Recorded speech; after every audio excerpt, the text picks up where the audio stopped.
bertanya, saya kan tinggal di masjid, jadi Ustaz sering saya dapati jam orang sholat di tempat saya tertinggal. Kadang bukan jam yang mendapat jamaah. Jadi jamaah tersebut memberikannya kepada saya karena saya tinggal di situ. Bagaimana itu Pak Ustaz? Buat pengumuman kehilangan, pernah saya buat nggak ada respon. Sekarang di kamar saya ada 2 jam orang tertinggal. Misalnya saya mau pakai, gimana hukumnya Pak Ustaz? Ini namanya luqatah. Luqatah, barang temuan itu menjadi milik engkau wahai adinda kalau sudah setahun tak ada pemiliknya. Setahun tak ada pemiliknya, catat tanggalnya. Setahun tak ada pemiliknya, maka punya engkau. Berdoalah, pokoknya selama setahun itu berdoa supaya tak datang pemilik. Kalau dalam setahun itu ada pemiliknya, apa boleh buat, belum rezeki. Mudah-mudahan ada yang kehilangan lagi. Kenapa sebagian orang tak mau baca Sayyidina dalam salawat Nabi? Apa alasannya? Alasannya karena katanya menambah-nambah. Allahumma salli ala Sayyidina. Yang tambah-tambah. Nabi tak pernah menyebut. Nabi sendiri menyebut. Ana Sayyidu waladi Adam. Hadis sahih. Ana Sayyidu waladi Adam. Aku pemimpin anak cucu Adam. Maka saya pun menyebut Allahumma salli ala Sayyidina Muhammad. Allahumma salli wa sallim alaih. Tapi saya tak ekstrim. Yang mau pakai Sayyidina silakan. Yang tak mau pakai Sayyidina tak apa-apa. Tapi saya pakai Sayyidina jangan salahkan. Dalam solat tak membaca bismillah dalam baca al-fatihah, apa solatnya sah? Tentang baca basmalah dalam fatihah hukumnya 3. Mazhab Syafi'i pakai bismillah jahar. Bismillahirrahmanirrahim. Syafi'i. Kalau Hanafi sama Hambali, Alhamdulillahi Rabbil Alamin Ar-Rahmanir-Rahim. Itu Hanafi sama Hambali. Kalau Maliki tak pakai bismillah sama sekali. Allahu Akbar. Alhamdulillahi Rabbil Alamin. Itu Maliki. Tak ada yang salah. Yang jadi salah di mana? Ketika masjid itu bermazhab Syafi'i, ente masuk petantang petenteng pakai bismillah, di situ letak kesalahannya. Makanya ketika Syekh Abdul Rahman Sudes, Imam Masjidil Haram ke Istiqlal, dia pakai bismillah. Terkejut-kejut orang Jakarta. Pakai bismillah dia tahu. Doktor Abdul Rahman Sudes dari Ummul Qura. Sebutkan, jelaskan ciri-ciri Khawarij. Apakah membid'ahkan amaliyah orang lain merasa diri paling benar merupakan ciri-ciri Khawarij?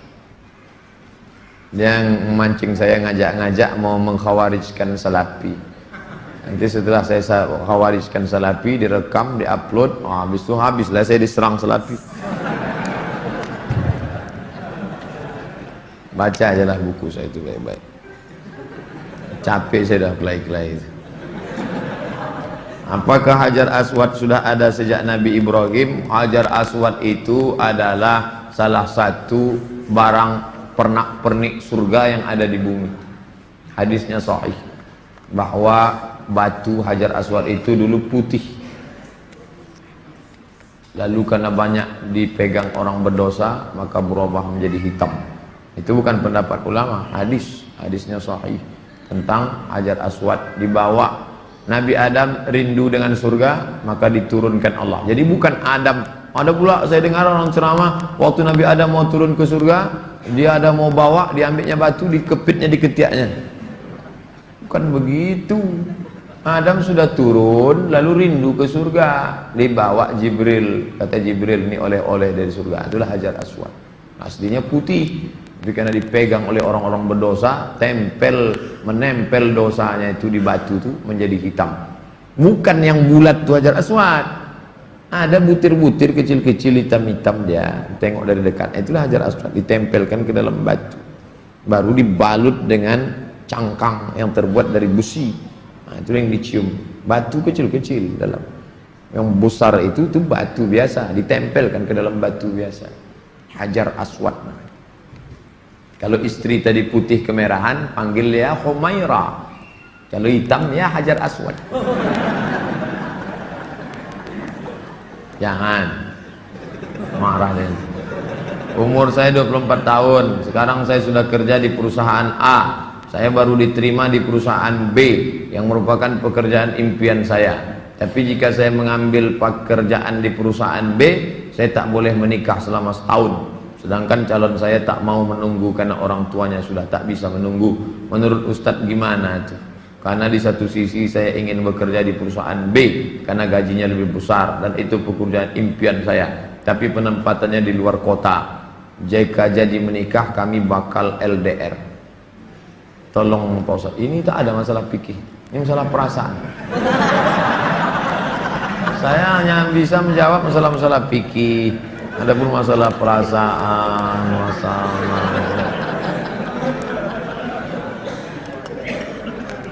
saya yang bisa saya jawab tuh halal, haram, makruh, mubah, rukun, syarat, wajib, sunat, sunat muakkad.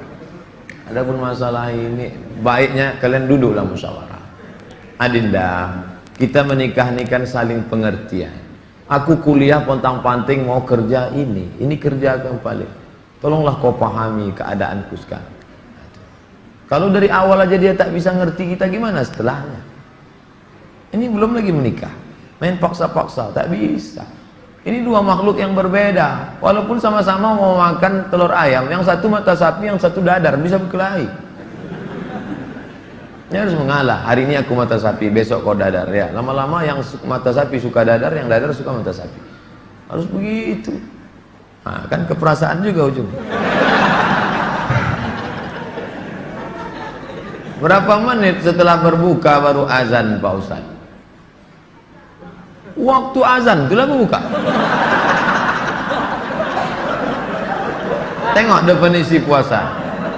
Imsakun nafsi, menahan diri, anil mahzurati, dari semua yang membatalkan puasa, min tulu'il fajri, dari terbit fajar. Terbit fajar itu azan subuh, ila ghurubis syamsi, tenggelam matahari, syafaq ahmar, azan maghrib.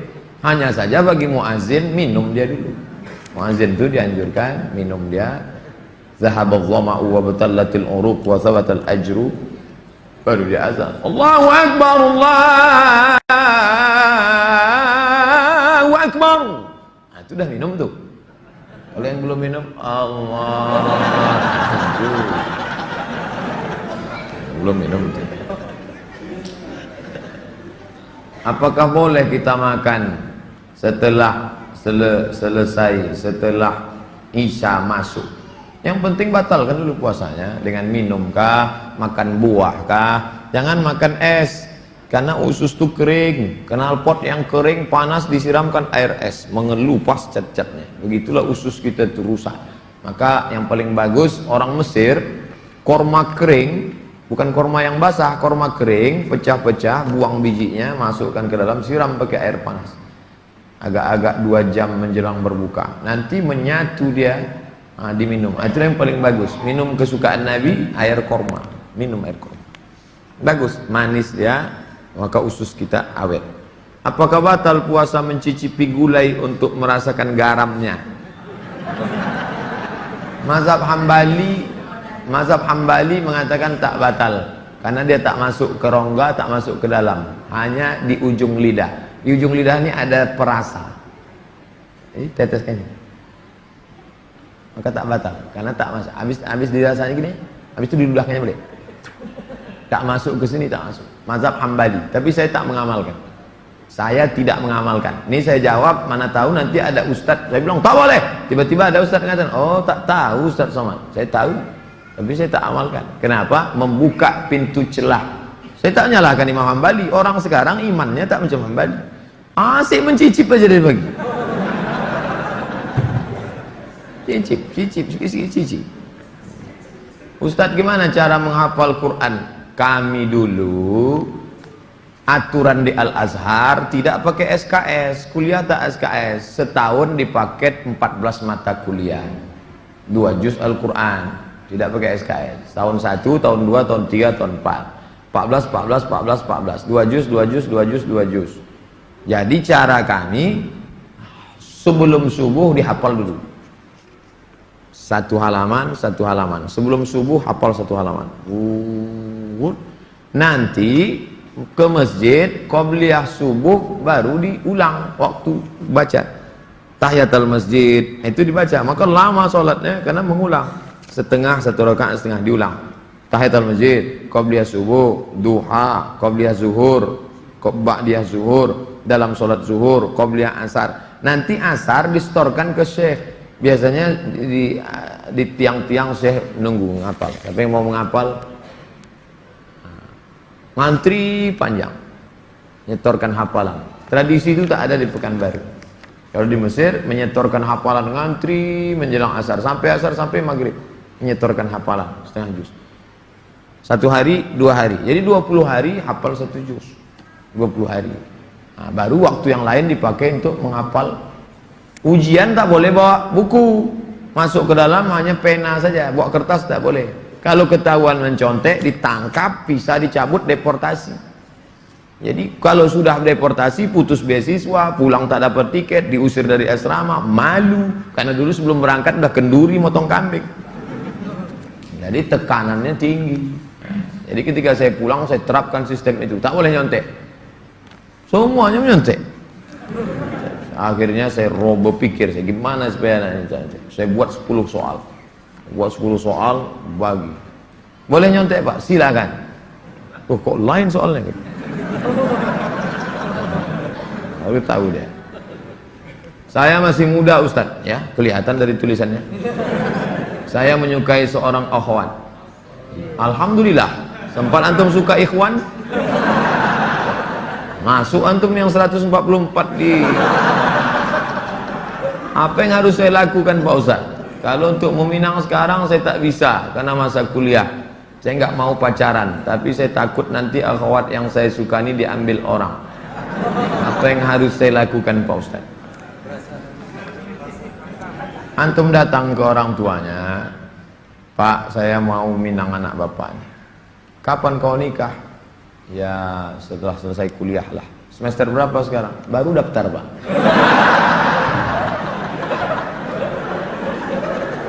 Itu rasa-rasa biasa saja itu adik-adik sekalian. Nanti setelah sekalian kuliah, banyak yang lebih cantik, lebih mantap dari itu. Anggap ingin lalu aja. Tak ada. Nanti setelah kalian selesai, banyak yang lebih hebat lagi daripada itu. Maka tundukkan pandangan. Yang gadis-gadis bagus pakai cadar supaya tak nampak laki-laki wajahnya. Ustadz di mana di Pekanbaru ini tempat belajar tahsin ngaji? Ustadz Hardi LC. Datang ke Tafakuh, banyak kajian, jamnya ada. Datang ke kantor Tafakuh, depan gedung guru. Dari sini sebelum Purna MTQ, gedung guru sebelah kanan ada perkantoran Sudirman. Di depannya ada karaoke Rosa. Tapi jangan antum masuk ke situ. Kanan karaoke, yang kirinya Tafakuh. Dr. Mustafa Omar. Tanya, ada Ustadz Hardi? Nah, daftar tahsin dengan Ustadz Hardi.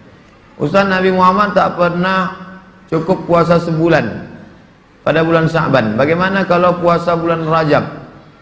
Tak pernah, tidak pernah cukup puasa. Pernah Nabi. Bulan Sya'ban pernah Nabi sebulan. Karena Rasulullah SAW yasumu Sya'ban kullah. Kata ulama mana kullahu, pernah dia sebulan. Tapi tidak tiap tahun. Pernah, tapi tidak tiap tahun. Bagaimana dengan Rajab? Rajab bagus. Mana dalil puasa Rajab? Wa minal hurumi fasum, berpuasalah engkau di bulan-bulan haram. Bulan haram itu Zulqa'dah, Zulhijjah, Muharram, Rajab. Dalilnya umum. Ustadz, gimana biar istiqomah sholat di masjid? Begitu sedengar azan langsung bangkit. Karena waktu azan berkumandang setan lari tunggang langgang. Wa alaiha duratun, sampai terkentut-kentut. Begitu terdengar azan, Allahu Akbar, Allahu Akbar, bangkit langsung berangkat. Jangan antum santai nanti aja lah menunggu iqamat. Oh enggak, langsung berangkat, langsung ke masjid. Intizarus shalah ba'da shalah, menunggu sholat. Paksa-paksakan sampai dia mendarah daging sehingga kalau tak sholat meleleh air mata antum. Nah, itu baru terasa manisnya sholat jamaah. Apa saja penyebab rezeki dihambat Ustaz? Kami sudah kerja potong panting tapi hasilnya selalu kurang, malah hutang tambah banyak.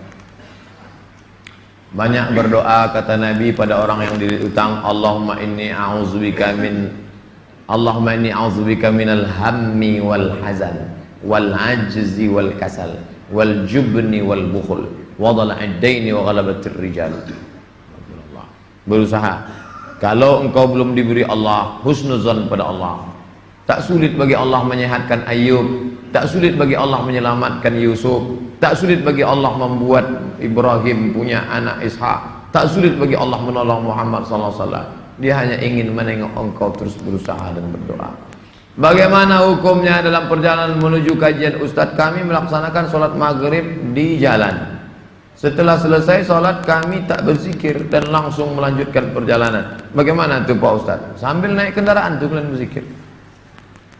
Subhanallah, subhanallah, subhanallah, subhanallah, subhanallah, subhanallah, subhanallah. Alhamdulillah, alhamdulillah, alhamdulillah. Tet, subhanallah. Alladzina yazkuruna Allah qiyaman, berzikir waktu tegak, wa qu'udan, waktu berjalan, waktu duduk, wa ala junubihim, waktu berbaring. Zikir tak boleh putus. Karena mau cepat takut terlambat. Assalamualaikum warahmatullahi wabarakatuh. Tetap ba'diyah rawatib. Habis itu berzikir. Tak ada halangan. Ustaz, bila kita mempunyai masa lalu yang suram, apakah harus diungkapkan atau tidak pada calon suami istri? Dosa apabila tidak diungkapkan, tidak dikasih tahu. Ada keterus-terangan yang membuat hati orang luka, tapi ada suatu yang antum sembunyikan bisa berefek hukum. Inishtarata saiban, inishtarata bikran, kata Imam Ibnu Taimiyah dalam kitab Majmu' Fatawa, dikutip oleh Imam Sayyid Sabiq dalam Fikih Sunnah. Yang punya teks Ibnu Taimiyah, nama kitabnya Majmu' Fatawa, dikutip oleh Sayyid Sabiq, dibuatnya dalam kitab Fikih Sunnah. Inishtarata bikran fapanat saiban falahul fashu. Kalau seorang suami mensyaratkan istrinya mesti perawan, ternyata tidak perawan, maka dia punya hak fasah, membatalkan pernikahan. Jadi kalau sekedar antum dulu pernah nonton karaoke, tak perlu antum ceritakan.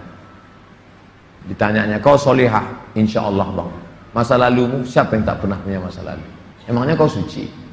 Tapi kalau sudah masalah implikasi hukum, antum mesti terus terang. Karena kalau antum bohong, maka dia punya hak fasah. Nah, ini hati-hati. Setelah antum cerita, tapi bahaya juga nih, kau cerita dia tak jadi, tak mau, bukakannya ke yang lain, alamat, pokoknya gawat lah itu dah. Bila wanita menolak menikah karena alasan menuntut ilmu yang disuruh orang tuanya, bagaimana menurut Pak Ustadz? Kenapa dia tak mau menikah? Ayahnya maksa dia harus selesai S3 baru nikah, S2 23, S3 tambah lagi, S2 25, S3 3 tahun 28. Kau setelah doktor baru boleh menikah. Begitu kata bapaknya. Hadapi bapaknya. Keras bapaknya ini Pak Ustadz. Bapaknya orang apa? Orang Kabupaten Kampar. Ajak Ustadz Mustafa Umar. Bapaknya orang apa? Orang Jawa. Ajak Ustadz Jamhur. Jumpa sama Ustadz Jamhur. Assalamualaikum, waalaikumsalam. Pripun kabari apik? Oh, katanya bapak tak mau ngasih anak bapak nikah sama dia. Saya bukan tak mau, itu saya ngasih alasan aja biar tak jadi sama dia. Ini orangnya baik Pak, baik orangnya, sopan. Oh, jadi ada pintu celah masuk ke dia. Bapaknya itu kan manusia, bukan robot. Ada hatinya. Kau sentuh tepat di hatinya, dia akan jadi milikmu untuk selamanya. Sebelumnya mau ucapkan selamat milad ke-40. Bolehkah itu mengucapkan selamat ulang tahun? Saya tak merasa 40. Saya lahir tahun 1397 Hijrah. Jadi umur saya sekarang sudah 42 tahun. Saya pakai Hijriah. Maksud pertanyaannya, bolehkah mengucapkan selamat ulang tahun? Pernah tak Nabi mengulang hari ulang tahunnya? Ya Rasulullah, kenapa engkau puasa hari Senin? Zaka yauma wulidtu, hari Senin aku lahir. Ada dia menyebut hari kelahirannya, tapi diisinya dengan ibadah. Kalau mengingat hari lahir dengan sedekah anak yatim, pergi ke jumpa Pak Yazid, sedekah. Pak Yazid, berapa anak yatim di sini? Ada 200. Tolong keluarkan. Semuanya, 5 orang aja Pak. Iko ada nasi bungkui kok. Makan bersama. Dek, makan ya. Adik kenapa tinggal di sini? Ayah saya meninggal, adik. Syukur atas nikmat. Tak salah. Tapi kalau dikumpul kawan-kawan, hari ulang tahun, dipecahkan telur ayam, telur itik, telur bebek, dikasih pula ini, diikatkan di tiang listrik, disiram kopi, rupanya ada kabel telanjang, kontak mati. Buat dosa aja. Saya punya teman, suka sekali berjudi, sudah berkali-kali saya nasihati, tak juga mau berhenti. Saya suruh teman lain juga tak mau. Bagaimana cara menyadarkannya Pak Ustaz? Panggil polisi. Angkat. Banyak jamaah kita polisi, nanti saya kasih nomor. Jamaah kita banyak polisi, saya kasih nomor. Gimana dia selalu main? Dia tangkap. Yang narkoba, tangkap. Ada cerita. Kertas terakhir. Boleh sholat berjamaah di masjid agak jauh dari rumah, tapi musola lebih dekat dari rumah kita. Bagaimana yang lebih baik? Kalau di masjid yang jauh itu engkau pergi karena ada pengajian Ustadz Mustafa Umar, ada pengajian Ustadz Mawardi Muhammad Saleh, tapi masjid yang dekat tetap ada sholat berjamaah, boleh. Tapi kalau sampai masjid musola yang dekat rumah tak ada orang sholat berjamaah, istahwadan alaihimus syayatin, sekeliling kampung itu diganggu setan. Musola, surau, langgar, masjid yang sudah dikomitmen sholat berjamaah, tiba-tiba tinggal tak ada berjamaah, istahwadat alaihimus syayatin. Nah, jadi perhatikan baik-baik. Pak Ustadz, memang di situ tak ramai, tapi pasukan inti adalah. Oke, tak masalah. Antum pergi ke masjid sana karena ada pengajian di situ. Tapi kalau sampai kosong, antum yang azan di situ, antum azan sholat dulu, selesai sholat baru pergi ke sana. Azan subuh sudah siap di masjid musola. Kita sholat sunat fajar di rumah. Siap sholat sunat baru kita ke masjid. Apakah sah sholat? Apakah sholat sunat kita itu sholat sunat di rumah? Rumahnya dekat. Tapi kalau rumahnya jauh, sholatnya di masjid. Nabi sholatnya kan di rumah. Nabi itu jarak dia 22 meter. Dari mimbar Nabi ke dinding kamar Nabi 22 meter. Kita berapa kali belok? Terakhir, apa boleh sholat tarawih di masjid jauh dari rumah kita, sedangkan masjid musola ada dekat? Sama jawaban macam tadi. Ala hazihin niyah. Al-Fatihah. A'udzubillahi minasyaitonir rajim. Bismillahirrahmanirrahim. Alhamdulillahi rabbil alamin. Arrahmanir rahim. Maliki yaumiddin. Iyyaka na'budu wa iyyaka nasta'in. Ihdinas siratal mustaqim. Siratal ladzina an'amta 'alaihim ghairil maghdubi 'alaihim waladdallin. Amin.